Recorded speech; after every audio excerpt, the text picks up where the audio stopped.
Let me give you a secret. Journalists are lazy. There's two ways. The who, what, where, when is the cover email.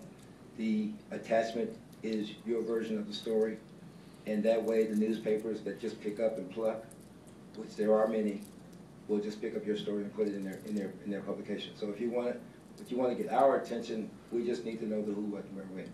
I do tell you there are community papers and their weekly papers that could use the story. If you've written it out for them, you've made their lives wonderful, and you provide the picture with it. You've done them a great service. So keep that in mind when you're doing your work. But the other half of it is true. We are lazy, and don't make us work. Yeah.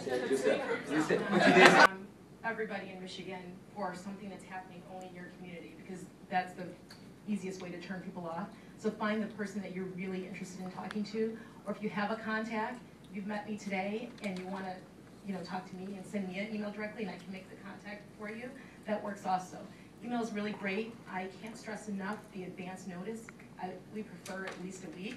And again, if you can't get your information in, we encourage you to put it in yourself. If we can't make your event, there's an opportunity on Patch to go on and upload pictures from your event. There's also an opportunity for you to put in our events calendar that an event is coming up. So there's opportunities for you to contribute directly on the site and not always rely on the reporter who may or may not. I mean, local just translates to community. I mean, it is where we live, it's where we spend our time, it's where we raise our children, it's really everything. So that's what really comes to mind for me.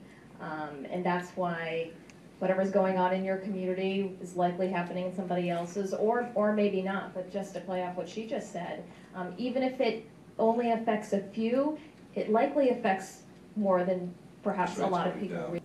And I guess the first piece of advice I would have for everyone is consume media. Read your local papers, watch your local television stations, listen to your local radio stations. Read what's online about your community. Because if you don't know, I could well answer to you. We've done 5 different versions of that over the last week. What's new? Right, so you use it first off to identify what is being said about your community, to figure out where you fit in relationship to that, and who tends to cover a certain kind of story. You can begin to put at least a name, sometimes a face, sometimes a voice, to a kind of story. So that's really the most basic and important step. It's also admittedly self-serving, but it's very real that we cover a lot of stories over the course of the week.